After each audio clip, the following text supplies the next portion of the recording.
Hi everybody and welcome back to Irish Footy Vlogs. This week I'm joined by JP and Luke and we're going to review the action from last weekend. And was there a lot of action? There was a lot of good games this week, a lot of high scoring games and some red cards. Luke, JP, how are you? How's things, Derry? Yeah. All good. We'll hop straight into it and we're better to go than Northern Ireland up to Derry. A good 2-0 win over Cork. McElhenney scored in the 31st minute and McEneff got one, and then in the second half. Clean sheet again for you, JP. 3 points. Overall, a good win, a good result. Probably a nailed-on result. Obviously, Cork is a hard team to play, but judging from how they played against Bohs, you would have been fancying yourself against this, surely. Yeah, it was one of them games you were sort of hoping that everything would go to plan, and that's what did go. I think apart from losing Adam O'Reilly early, I don't know how early they lost him, but it didn't filter through until the lineup came out and he wasn't even on the bench that everybody realised that he was out injured. So, but look, that's Roy Higgins has built a squad now to try and cope with injuries. I think we were missing 6 in total. Yeah, a lot of players to be missing for any game. Six in total for Friday night. So, and then you look at that, you bring in Patrick McElhenney into the midfield, and like you bring the player of his quality in, and when you're playing a team that's sort of sitting in and hoping to hit you on the counter and maybe hit you with a sucker punch, you need somebody of his quality, especially when you're missing Michael Duffy, who's probably the key to unlocking those type of teams. And Patrick got his first side of goal and he curled it on the bottom corner. There's nothing the goalkeeper could do. And then it was a great bit of play down the right hand side then for Derry's second goal. And Ryan Graydon, who I think a lot of people like, but realise that his end product could be better. I think he done absolutely brilliant for the goal. He pulled the ball back, and Jordan McEneff popped up for his second goal of the season. Didn't score in the President's Cup, but he scored in the final. And he scored both games at the start of the league campaign. So all good signs are good for him. For Cork, I worry about them even at this early stage. They created some good chances in the game. They really did, and I think if they had a better striker up front, they would have taken at least one of them. And I thought Cork coming into the season would have been one of the teams that would have finished above the relegation playoff spot. But from what I've seen on Friday night and from what I'm hearing how they played against Bohs, they're going to struggle until the summer. I think when you look at UCD have goals in them. They've quality up top, and I think Cork could struggle. And unfortunately, they could find themselves adrift by the time the transfer window opens in July. It's good to see them back in the Premier Division, but I worry that it could be a short-lived return from what I've witnessed over the first couple of games. Yeah, absolutely. Obviously, Luke, you look at Cork, it just doesn't seem to be good for them so far. Look, it's very early days. There's only 2 league games gone. They have time to turn it around. There is time on their side, but like JP touched on, you have to look at the UCD. I know they're lost, but they're scoring goals and they're making chances and they're looking dangerous and they're looking at threat. And if you're playing UCD now, you're going to have to concentrate. You're going to know no game against UCD so far has been for granted. They've been on top of teams' backs. They've been getting the ball into the box. They've had a few new young players pop up. Beaton is one. He looks a good player, a good tidy striker, and they're scoring goals. And you look at Cork, then they don't necessarily look too much of a threat.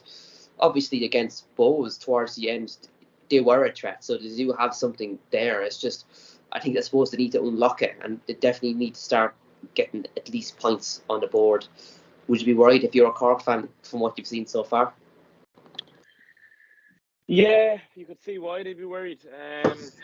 Look, I know the first game we mentioned it last week, but obviously this game, I don't think many of their fans would have been expecting to go up to the Brandywell and get really anything from the game. I think they would have obviously taken a point if it had it came about, but yeah. I don't really think many of their fans were expecting to go up there and get a result. So I don't think they'll be overall panicking or any sort of thing like that, or there'll be early signs of worry, but I wouldn't be, if I was a Cork fan, I wouldn't be getting too bogged down over, you know what I mean? Like you've a big game now coming, you know what I mean? Like they're at home to Cork, they're at home to UCD, this weekend. So that's a game for them, an opportunity for them to get the 3 points there and that. So look, it's and get the ball rolling in the season and put a bit of a statement down that they will stay up or whatever, that type of way. But look, I would be like, I wasn't really convinced anyways. But you look at their squad, it's very similar to last year, and there is a difference between playing in the Premier Division and playing in the First Division with that sort of squad.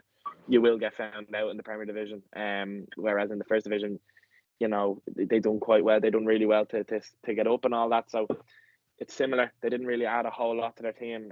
Obviously, Labby's one that they added that stands out, but my worry for him is I don't think he scores enough goals. I don't think he scores enough goals. I don't think he scored enough goals for Finn Harps. He obviously didn't score enough goals for St. Pat's. So he just doesn't score enough goals. I don't think he's a goal scorer. I think he's more like he's more sort of a creative sort of striker. He'll bring players into it. He'll get in behind, and his end product could probably do with a bit of work, but you can see that he's quite raw actually. But I think over time he will continue to get better. But I just don't think he has enough goals in him for Cork to win games and all that. So I'll be interested. And look, I might be proven wrong, but for early signs for Cork, you could see why some of their fans might be a little bit worried. But look, we're only 2 games into the season, still 34 games to go, so still a long way to go. Yeah, absolutely. Like we've seen teams in the past who were top of the league, and they go on a losing streak and then they lose the league, and you're thinking at the time it's wrapped up, they have it. I'm sure people know what teams I'm on about there, but it's very early days, and if I was a Cork fan, I wouldn't be overly worried. Again, you've played a very strong Derry team. A lot of teams, most teams, bar Rovers, probably wouldn't necessarily fancy themselves against Derry, especially in Brandywell. It's going to be tough. And then you're playing against Bo's team with a new manager and a completely new squad. That was going to be difficult, in my opinion, for any team. And Cork weren't overly bad in the game. It's just when Bo's went up, they just seemed to not have anything. And obviously the goalie let them down as well. If that goalie had saved that at the end, they could have got a point. But look, that's could have, should haves, and shortcomings. They are where they're at the minute. Interestingly, the next team we're going on to, JP, UCD 2, Sligo 3. Cork actually play UCD next week, and there's a few very good games, high profile games in my opinion, that are on this week, and you wouldn't necessarily be looking too much towards the bottom of the team for a high profile game. But I think obviously we'll talk about it in a while, but Cork do play UCD, and I would fancy UCD for that. But I suppose jumping into UCD 2, Sligo 3, Nolan got the goal off early for UCD in the 5th minute, and Bishop got a goal in the 49th minute, then Masson with a hat-trick. 2 penalties and a goal in 22nd minute. Sligo go away from the UCD Bowl with all 3 points. Yeah, this looked a half decent game. When Sligo lost Aidan Keane so close to the start of the season, everybody was wondering whether Max Mata could step up and replace the goals that he scored last year. Whether he'll get 18 goals and be top goal scorer remains to be seen, but he's made a great start. Like he's got a hat-trick in a game against a team that if you want to challenge and get up to the top echelons of the league table, such as top 4 in the Europe, these are kind of the games that you have to win, and you have to show that you can do it from behind. And we touched on it in the review show that UCD were a team that caused Sligo a lot of problems last year, and Sligo will be delighted they've got their first win over them, and they do it coming from behind as well. Most people will look at it and say, well, they needed 2 penalties, but at the end of the day, they all goals count. And I know there was, I don't know if you saw the commentary around the second penalty. I thought it was absolutely hilarious. But yeah, I think it was a mistake by the referee. But look, it was so close to the area that basically he had to give what he saw, and he gave the penalty, and Max Mata stepped up and stuck it down the middle. Probably hard for UCD to take, because they probably looked at it and thought that they maybe deserved something out of the game. But what they will do is they'll take a lot of confidence out of the game, considering that they went to Oriel Park and drew 1-0, and they're probably disappointed not they've won that game, and they're disappointed not they've got a point out of this. So they're a team that have started the season pretty well, but they want to get points on the board, and um, the one thing for UCD is they're creating chances and they're scoring goals, and I think that's what they'll take out of this game. But they're also conceding a lot of goals, and we know that they stay up, you have to try and eradicate them, and it doesn't get any easier for them. They go to Cork, they play Shamrock Rovers, I think, or do they? No, they play Cork. They go to Cork and then they play at home to Derry on the Monday. So it's a tough weekend for them. But look, if they play the way they did against Sligo or against Cork, if they played against Cork the way they did against Sligo, they'll have a good chance going to Turner's Cross. Yeah, I suppose, look, if UCD could kind of shore up their team a little bit, stop chipping in so many goals in games, the defending was quite awful, I thought, at times. It was just poor mistakes, bad positioning from defenders. It just looked like they lacked communication. Obviously, they lacked experience. They lacked a leader at the back, I thought, like, especially Matt's goal. Like it was just a very poor goal to concede. If UCD could stop conceding goals surprisingly early on the season, they looked like they could be a major threat. And you know, if I was a Cork fan, I'd be like, this is going to be a tough one. When at the start of the season, you'd be looking at the likes of UCD thinking, right, UCD is the game we can probably get a win in. But I'm not so sure now.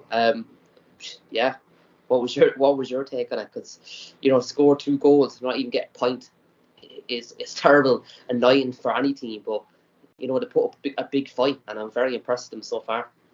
And I know Andy Myler was fairly disappointed after the Dundalk game not to go on and get the 3 points in that game, and I know he'll definitely be kicking himself this week after probably 2-1 after going ahead twice in the game and not seeing it out and not getting a result. But look, Sligo showed probably a side of them that we probably haven't seen. We didn't see a whole lot last year, like grinding out results and that. And when they had to do it, they done it. Like, so, it'd be interested to see what way that will put this Sligo team now.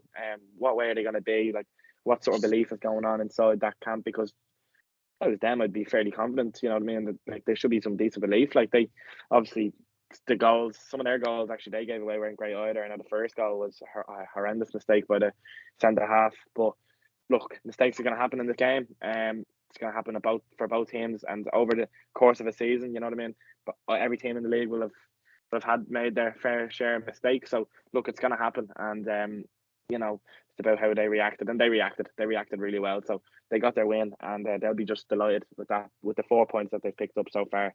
The point against Rovers, and then the 3 points there on Friday night against UCD. So Sligo will be delighted with how things are going, but UCD will be disappointed. But they'll be UCD will be confident with themselves. You know what I mean? Like, they can be really proud of how they've done in the first 2 games. And a very good fight and a very good show of themselves. Look, that's it, and that's all they can do, because everyone's writing them off. Like every year, so that's all they can do every game, is just make a good account of themselves. And in the 2 games we've seen them this season so far, they've made more than a good account of themselves. They've actually been really good in the game. So I fully expect them to keep that up. So UCD are going to be no hard easy game this year either, I don't think, for any team. Yeah, and actually Drogheda play Sligo in their next game. Yeah, obviously discussed. Staying with yourself, Luke, we'll go to Drogheda 1, Rovers 1. You must be absolutely delighted with that result. Brennan got a very late goal of Drogheda in the 89th minute. Burke put Rovers up in the second half, the 53rd minute. And there was also 2 red cards that I'm sure everybody's aware of. Lee Grace was sent off in the 73rd minute, and Cleary got another late red card in the 80th minute, and then Drogheda came back, capitalised, and got a very well-deserved point against Shamrock Rovers. You must be buzzing after that result. Yeah, it was. Look, we were happy, but also felt like we could have won the game at the end. Definitely could have won the game.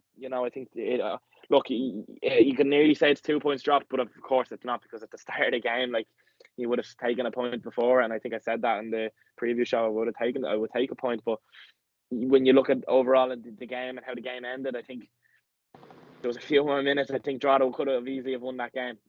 And to be honest, I think they should have had a penalty as well, Drogheda. I think the Adegboyega was taken out by Manus, to be honest. And I know, there was a lot of appeals for that one, and I really thought that should have been a penalty. But the 2 red cards, definitely. Look, I don't know what they're doing. I really don't know what they're doing. They're both on yellow cards, and especially Lee Grace's one.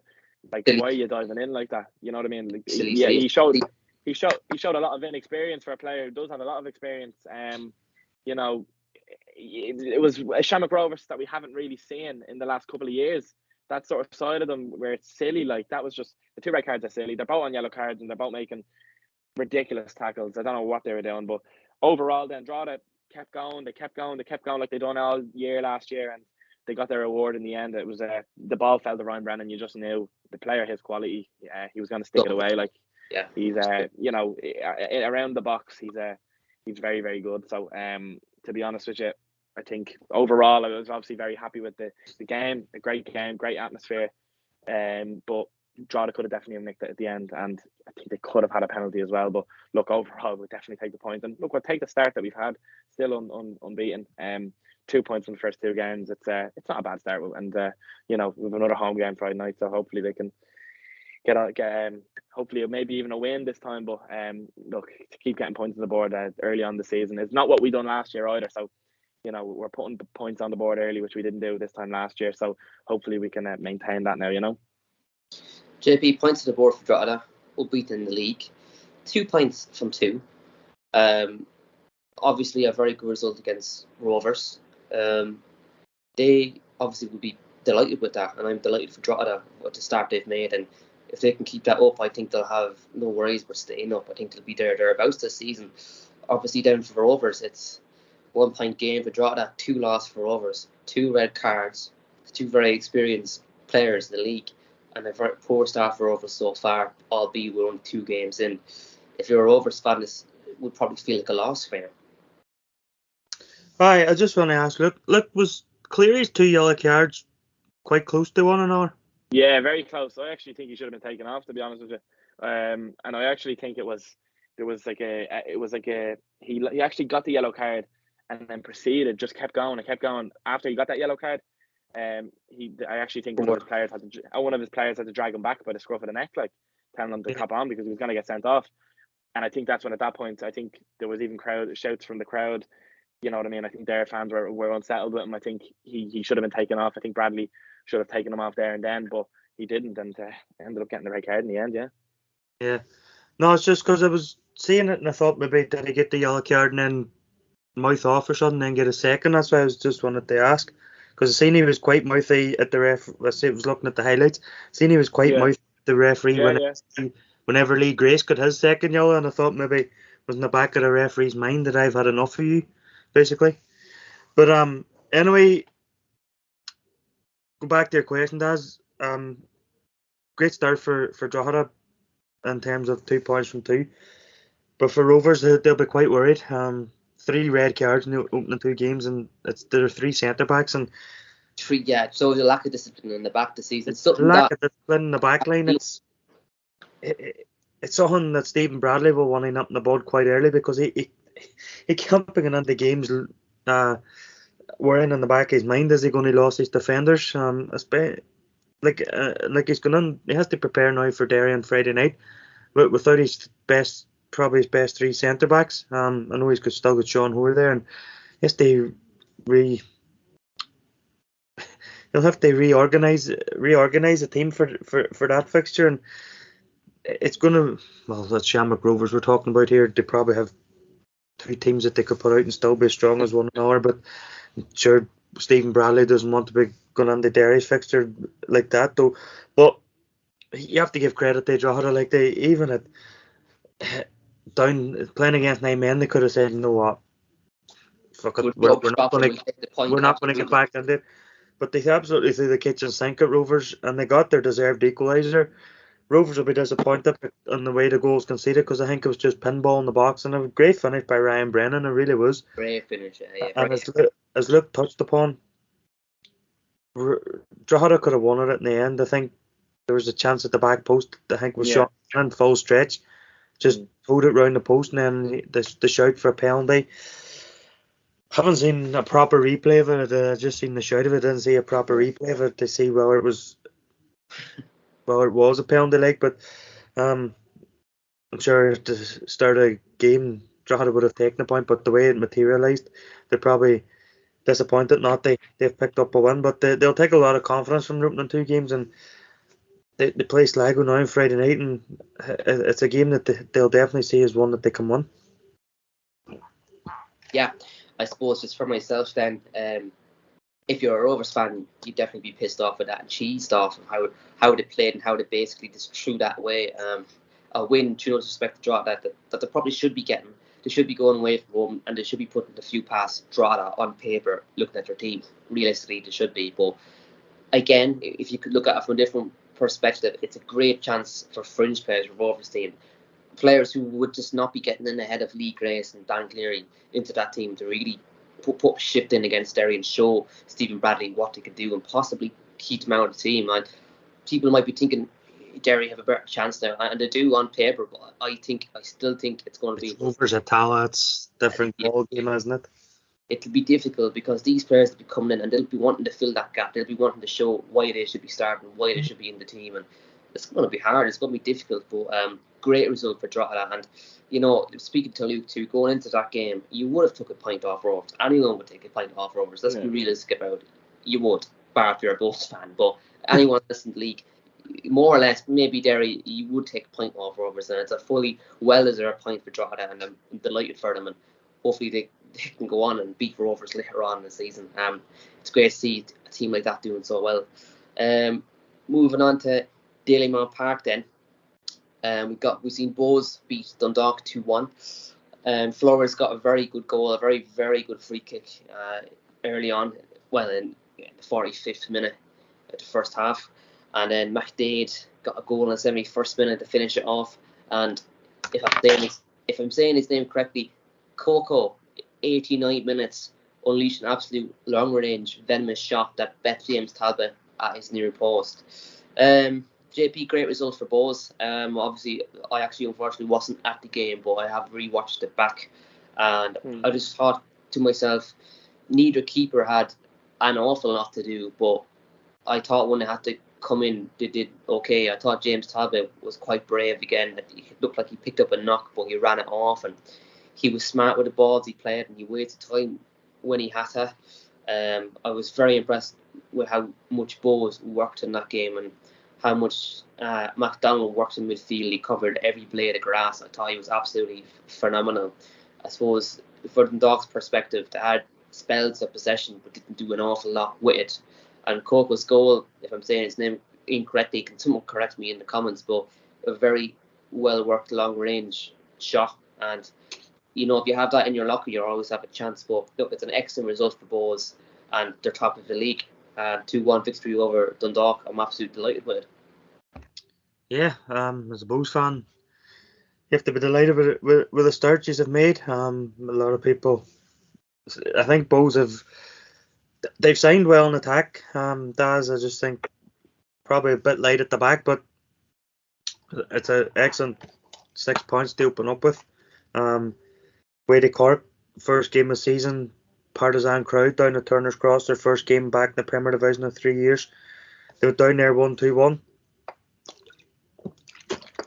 They play one of the top 4 from last year in their first home game, and they beat them 2-1. And delighted for Declan Devine that he's got off a winning start this season. And Declan, I know will keep the standards high, and at Bows he'd be expecting that to be the minimum. He'll not be going into any game looking for a draw. And fantastic start for Bows. I think it's the Dublin Derby now on Friday night away at Shelbourne, and it's definitely a game that they'll be targeting to win. Touching on the goals, a fantastic free kick by Jordan Flores. We've seen what he can do in the past when he was at Dundalk with that bicycle kick a few years ago against Shamrock Rovers at Tala. And I'm not sure what Dylan Connolly was looking for, well, he was looking for a penalty in the build up to the, because I was watching the highlights and the ball went over the top, referee gave a foul, and I'm not sure whether he was looking for a penalty or he was looking for the defender to be hit yarded, but as we could see that it was well outside the box and he wasn't getting on the end of the ball, so it wasn't an obvious goal scoring opportunity. But fantastic strike, and then a good finish by McDade then as well. To make it 2-0, and from then on, from a Bows perspective, you're just hoping you can see it out, and they did, despite the late consolation goal. I think Talbot might be a wee bit disappointed he hasn't kept that out. He touched upon at his near post, but I think a bunch is just a yard or two in front of him, which just takes it over him. So there, yeah, like it wasn't a clean hit on target. It did hit the ground before it came to him, but I was a bit disappointed for Talbot. I would have thought a keeper of his ability would keep it out, and he didn't. And so late in the game, you'd be fearing then that Dundalk would come out waves and start coming at you and attacking you. But I suppose then Luke, I think that's something that, sorry for cutting across here, I think that's something that Declan will want to cut out as well, because that's the two games where they've went 2-0 up and they've been in control, and then they've conceded late on, which has brought a bit of pressure on them, and that's something that not just Declan but the players themselves will look to eradicate, and just see your games out very comfortably. Yeah, Luke, that's actually what I was going to touch on with you, which is what JP said.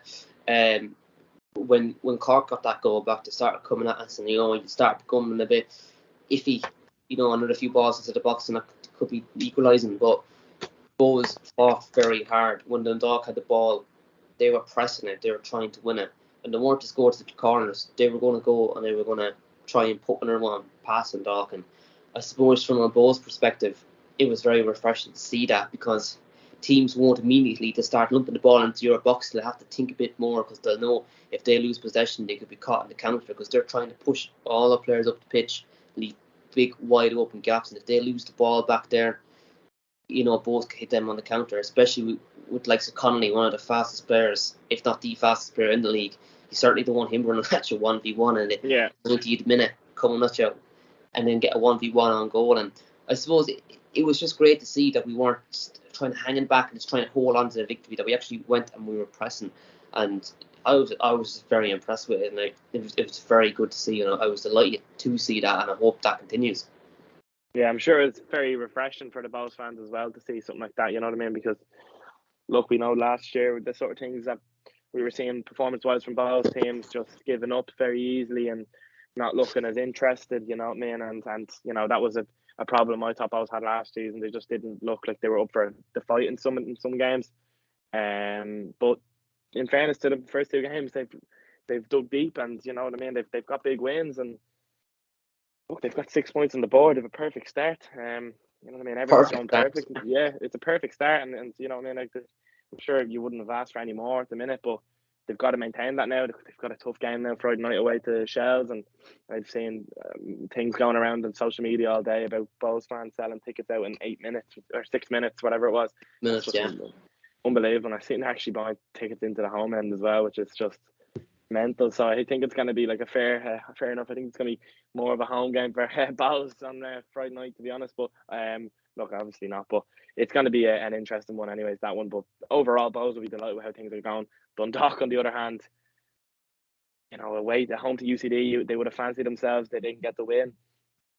Then they play against Bows, and you know what I mean. They lose the game, and they'll be disappointed. But look, you know what I mean. They've got to keep going, and they've got to get back on the horse. And it's still early days, but obviously there's a little bit going on at the minute with Dundalk, with different things about ownership and is Hull gonna take them over. And I know today it's come out that they won't, but there was all that talk over obviously on Friday night, and I know a lot of their fans were there and they weren't happy with the whole situation. But the whole City manager coming out and publicly stating that he wants to align the two clubs as playing styles and all this, which was just that's not mental, to be honest, to me. And I just don't think that was ideal, and it was very sort of distracting for Dundalk. And I'm sure O'Donnell might have been looking at that and wouldn't have been too impressed with that. And I'm sure Dundalk as a club wouldn't have been impressed with that. And I'm sure their fans as well weren't. So I'm sure they're happy that I'm sure they want to put just that situation behind them, and they can solely just focus on football, because they have recruited decently. We have a lot of players in there that we don't really know, but they've got a big season ahead of them, and they've got to, they had a good season last year, but they have had a bad start. So they need to put that behind them now and just solely focus on football and what's ahead. Yeah, I suppose just while you're on that point, briefly just to touch on it, Akun Ilatali is a Turkish owner of English County side Hull City. Hull City will be a team that I would follow from the English League. I've been over there 16 times now, I think twice this season. Very good, yeah.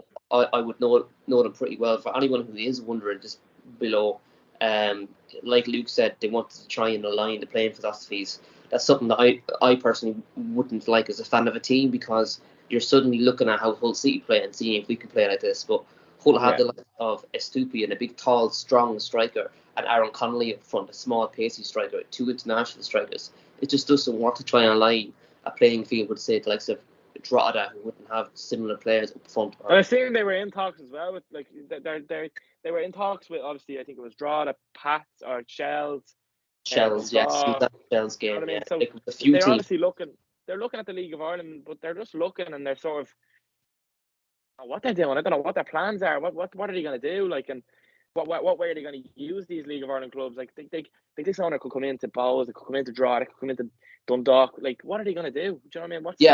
What's their plans there? You know what I mean? That's why I was going to touch on very briefly for anyone wondering why would you want to invest in it. Basically, long story short, it's very difficult for English clubs right now to sign players outside of the UK. It's based on a points-based system for visa requirements. If you have a player who's training in a different nation, their visa points will build up and they can get a work permit to play in England. So this is stopping a lot of Irish players who are 15, 16 moving over to England and playing. Whereas, say, if Hull City owned Dundalk, they could buy the player, loan to Dundalk, let him play 2, 3, 4 years in the League of Ireland and bring him over to England. He'll have enough points by then. It's the same setup with Fleetwood Town. They have, obviously, where everyone's aware that they acquired Waterford and they have a South African team as well, all in the one portfolio. And they're trying to bring teams over from Portugal and other places. That's why they're doing it. But that's why the interest has come, and that's what he wants to try and do, which I was a bit shocked about, because he wants to bring players from Turkey and the Middle East over. But again, that's a conversation for another day. But if anyone was wondering why is there a team, why is there an owner who owns an English Championship club who spends millions and millions every season and plays players 25, 30 grand a week when they invest in the League of Ireland team? That's the long story short as to why this interest has come about. Obviously, it's interesting, and we could probably do a video on it another day, but that's very briefly why it's happening. Staying in Dublin then, and actually they play Pats in the upcoming game. Pats won, Shelbourne 0. Doyle got the goal very late in the 84th minute. JP clean sheet, 3 points. Pats are obviously in form, the 4th in the league right now with 2 games gone. Shelbourne still yes to pick up a win really. How do you see this? Obviously, Pats be delighted with this, getting 3 points and getting a win and a clean sheet. Yeah, according to Damien Duff, there was only going to be one winner, and it wasn't going to be Pats. But from what I read online, from what I read online, that wasn't exactly true. So, look, Pats will be delighted. They started with 2 home games. They've got 4 points out of it. Scored lit on against Derry. They scored lit on against Shelbourne. And that'll be something that's pleasing for Pats, is that they're going right to the very end. They're playing right to the final whistle. Because I think against Derry, another couple of minutes and they could have actually beaten Derry. They had Derry hemmed in. And in the end, Derry was the team who was happy with the point. So that's one thing that'll please Tim Clancy, is his team can go right to the end. But I'm sure he'll want his team to get on the score sheet quite earlier in the game, and he can relax in the last 5 or 10 minutes. But fantastic win for them, a Dublin derby, another sell out. It's great to see the league. It's great to see the league selling out. It really is across not just 1 or 2 grounds, but it's across the board. How long can clubs sustain that? Then is anybody's guess, but long may it continue is what I say. And on Shelbourne's point of view, they drew against Drogheda last week. We all know about that chance that they had, which was fluffed.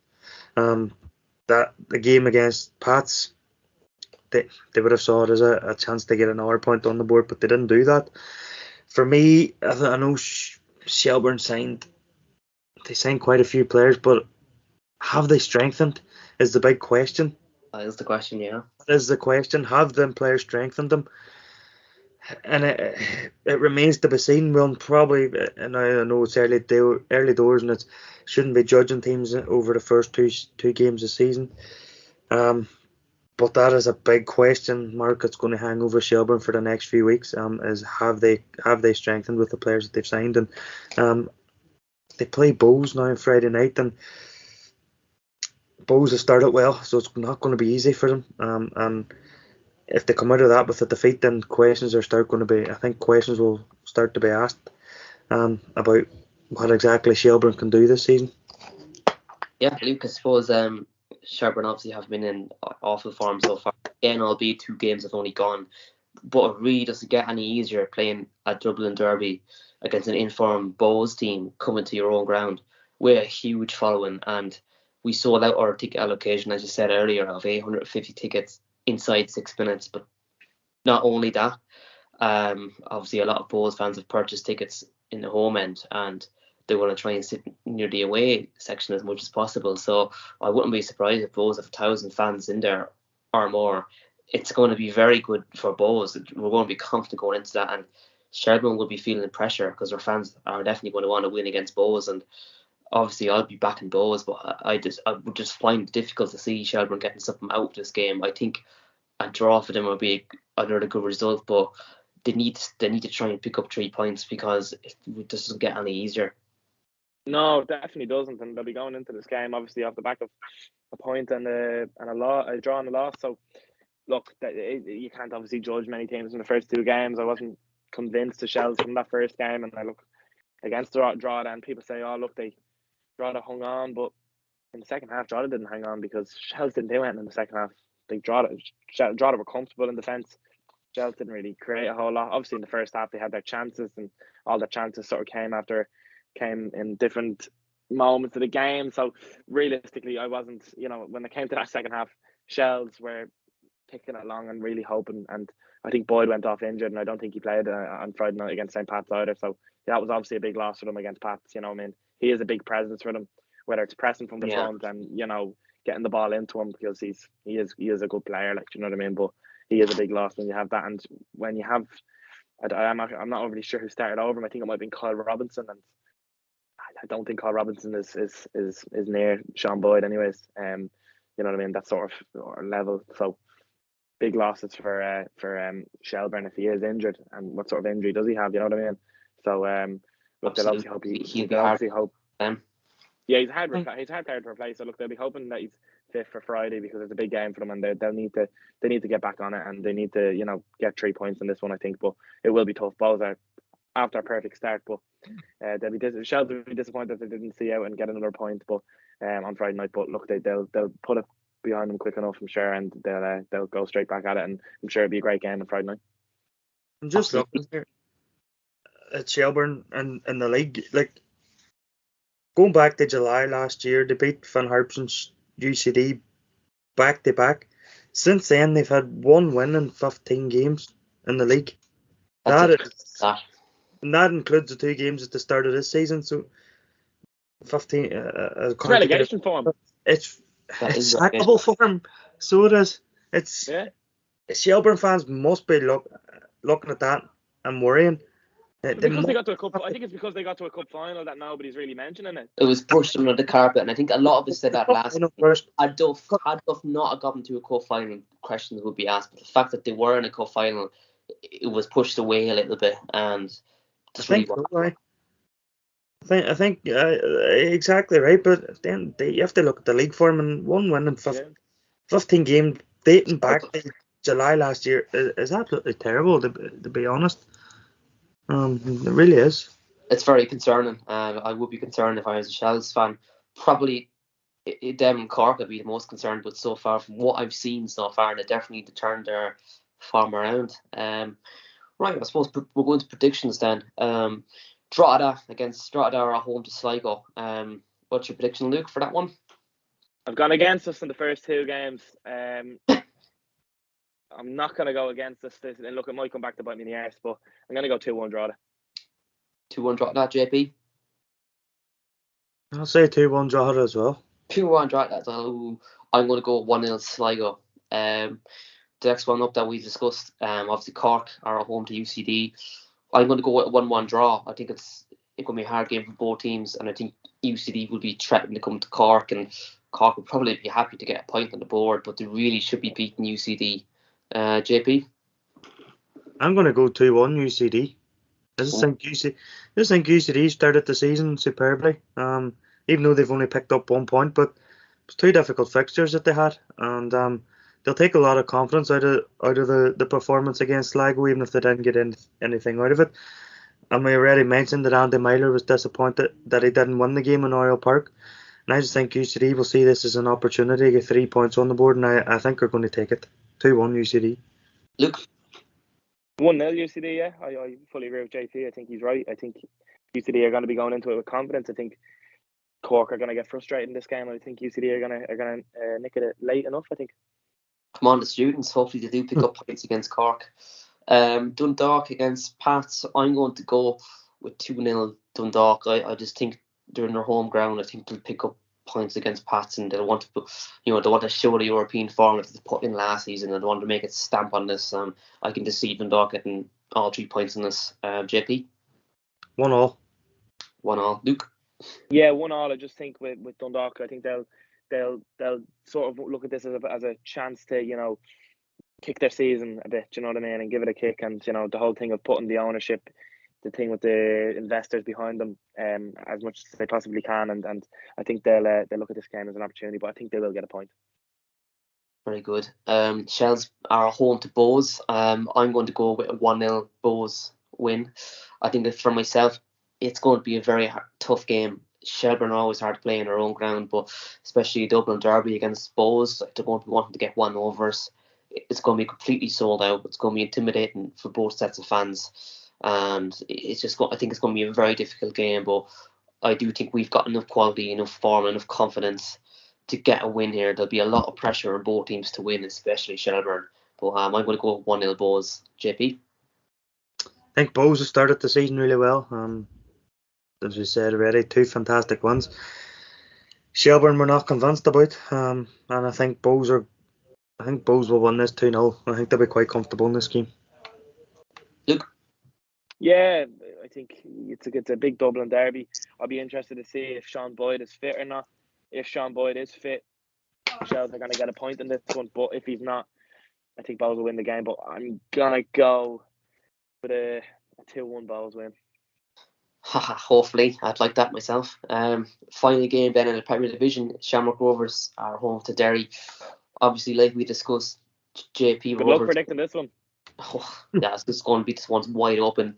It's going to be difficult for Derry coming down to Tala, JP, but Rovers are missing 2 to 3 players with us, and obviously a lot of them are due to suspension, and they seem to be ill-disciplined like we discussed and all, and I just think it's a real right time to play them if you're going to come down to the home ground and play them, and surely you must fancy yourself against them with this. I think we'll never probably get a better chance to beat them in Tala, to be honest with you. They're missing Lopez, Grace, Dan Cleary. I know they've still Sean Hoare there, Sean Gannon. They're 3 starting centre backs. Yeah, but as you say, it's their 3 starting centre backs. Derry are missing. I know Duffy's out, O'Reilly's out, and Dummigan he'll be out.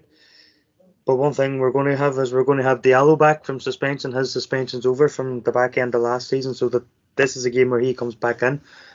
As you said, it's going to be difficult. You're going to have players coming in looking to make a point to Stephen Bradley, that they're not just there to make up the numbers. But I'm going to go 1-0 Derry. I'm going to be bold and predict the 1-0 win for Derry. Yeah, I actually completely agree with you. I think Derry will come and take all 3 points. Not easily.